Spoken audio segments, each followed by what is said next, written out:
Yo, thanks for being here. Thank you for listening. If you can make it to the end, first one of its kind, hopefully, many more coming down the pipe. Today, we're going to be talking about movement efficiency. Most of you guys have heard this term before. Generally, if you're told you move efficiently, it's going to be something that's really good. If not, something bad, and hopefully you know it, and it's something you're working on. If not, that's my goal is to clear that up a little bit for you today. So we're going to talk about what it is, how to determine if you have it, and possible limitations on improving.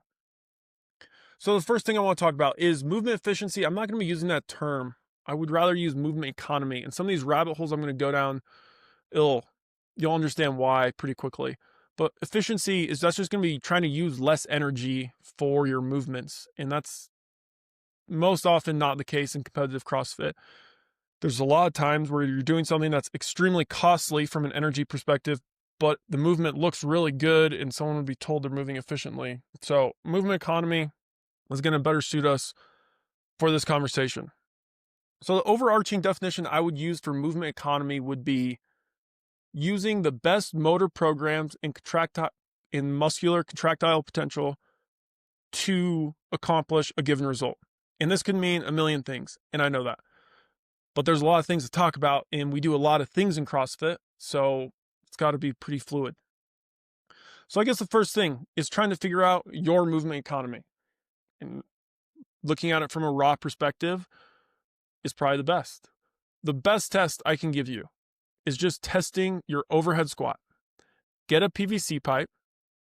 Try and do a narrow grip, something you do a push press or push jerk at. Get the PVC pipe above your head. Record yourself from the side. Do a squat. Hold at the bottom. Stand up. Go look at the video and see the discrepancy of that PVC pipe, how far it is off your midline. That would be above your heels.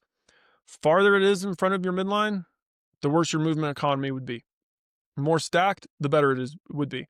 So if you can get it right above your midline, in the bottom of the squat, while maintaining a neutral spine and all the points of performance with normal squat, you can have decent to good movement economy. The part that most people don't understand that in CrossFit is we do so many things aerobically loaded that it's got to be even easier. And this is the easy test to judge if you can do it that much better, is how well you can get into that position and breathe. Can you get down there so easily you can breathe close to as normal as you could just sitting here listening to this? That's a good test for you to try. The other one that's a little harder, and I don't have as many strict rules for, would be just testing your shoulder mobility. How well can you achieve 180 degrees of shoulder flexion while maintaining tension in your core? And how well can you breathe doing that?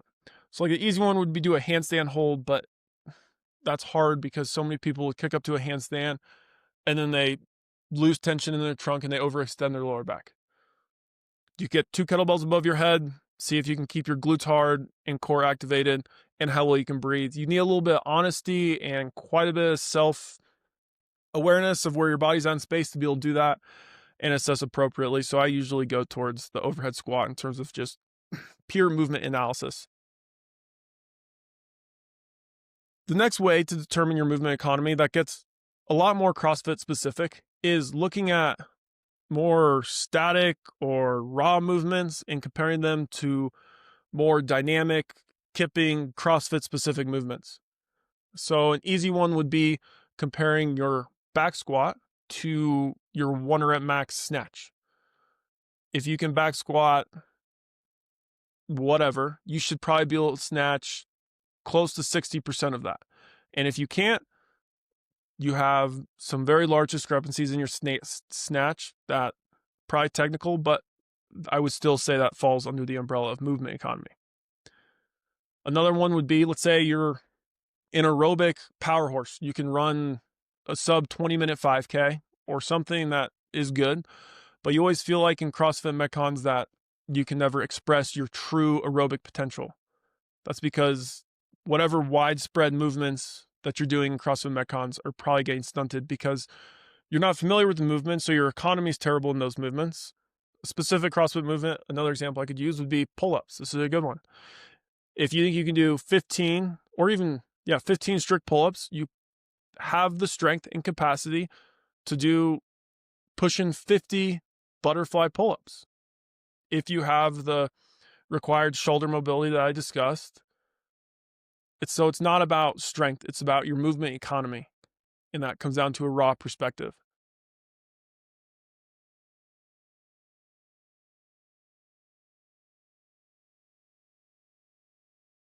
One big thing in CrossFit workouts that I talk to people quite a lot about is the strength of contractions. And this was part of the definition I used for what even is movement economy, is knowing the strength of contraction you need to use at a given time to get the result you want.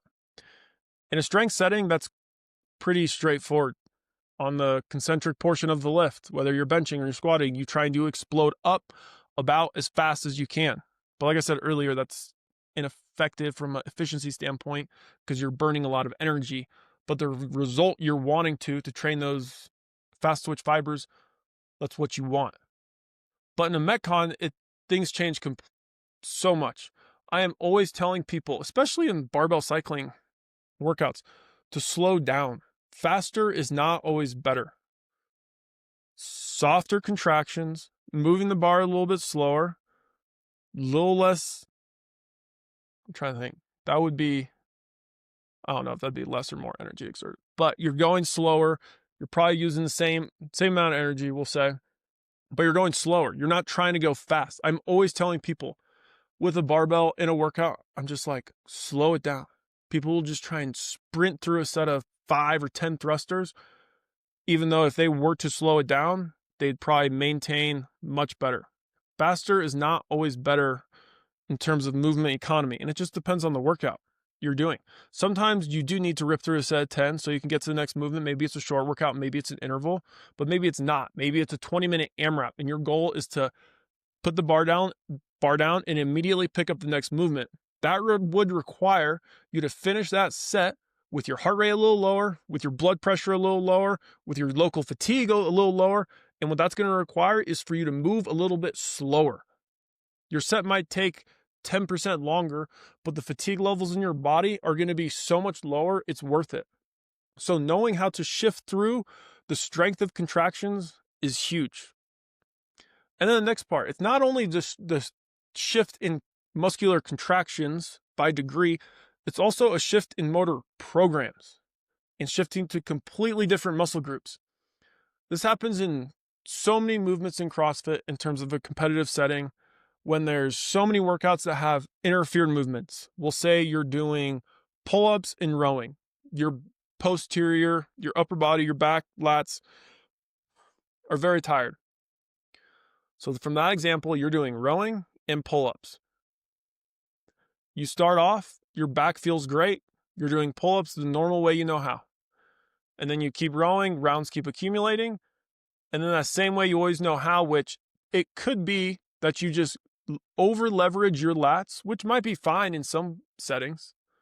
But in this setting, since you're rowing, that might not be a good thing. So now you're rowing and trying to use your lats on pull-ups. Crazy amount of fatigue in your back. Fatigue goes up. Levels of lactate in your body are crazy high. Your heart rate response is unnecessarily high. So the way you combat this, and this is what the best athletes in the world do, is they know how to compensate.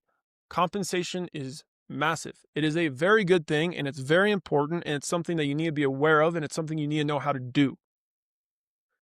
So in this setting, pull-ups in rowing, rather than trying to pull with your back predominantly, maybe that's how you always do butterfly pull-ups, is trying to extend through your hips much more aggressively and trying to throw your hips much harder. Then at that point, all you're really having to do is hold on to the bar. And there's really not a whole lot of pulling. You can go through some butterfly pull-up sets, not using your upper body a whole lot, as crazy as that sounds, if you know how to leverage flicking your hips up well. And now it's a whole different motor program. That's where the compensation begins. And that's what the best athletes in the world know how to do. And that's why their movement economies can be so good. Is late in the workout, they can continue going through. And if you know what you're looking for, the reps wouldn't look the same. You can see their midline not flailing, but working very hard to get up there, at least in that example. But there's so many examples I could give, whether it's a squatting workout, whether it's a bike workout. There's ways to compensate and ways to use other muscle groups and motor programs that you need to be aware of. And this is one thing why CrossFit's so successful, is this idea of being able to know how to compensate is driven from competition. And that could just be competition inside a class. It doesn't even have to be like a formal competition. But your ability to want to compensate, to want to continue going, is going to make it more intense, and it's going to get you fitter. Bringing it back to movement economy, got a little sidetracked there, is there's just such a wide range of being able to move well. There's a few points of performance, we'll say, in every single movement, but you can maintain those points of performance pretty well, and there's a lot of flexibility in terms of which muscle groups are going to be turning on and which muscle groups are going to be turning off. Now the real question is, how do you improve your movement economy? First thing I always tell people is awareness in all those things I just said. The motor program selection, being able to shift from maybe using your hips more, maybe using your shoulders more, whatever it may be. Awareness in that is the first thing, along with the strength of contraction. Maybe not going super fast, maybe trying to contract your quads a little softer in a squat workout might help. But being just aware of that and going into a workout, that's like step one, and that solves a lot of people's problems. That kind of uncovers something that they didn't even know what was there. The next thing I would tell you, obviously that raw test, overhead squat, being able to do that with and understand the limitations. Maybe it was your ankle mobility that you couldn't get your knees forward and get your hips up and get your torso angle appropriate. Knowing the target that you're trying to work on for that is huge. And most people can figure that out. You should have a coach at your gym that could tell you what your deficiency is in your squat or overhead position. Maybe you have tight lats, maybe you have tight groin. That should not be hard. So passively stretch those. Step one. Step two is actively stretch those. Passive stretching is good, but that's half the battle. If you're already super mobile and you have no mobility restrictions, which there's for sure some of you listening to this, then you fall into that camp and you still move terribly and you don't know why. It's because you do not actively load it. Sorry, not actively load. Actively stretch it. Active range of motion stretching. This could be doing the test I just told you to do. Narrow grip, overhead squats, trying to keep the PVC right above your heels and breathe through it. You got to be able to breathe through it. Doing both of those, prioritizing active range of motion stretching. Another one could be like a dumbbell pullover. You're on your back, you reach the dumbbell back as far as you could, arm fully extended, trying to maintain tension in your core. There's a lot of them. Active range of motion stretching needs to be more popular.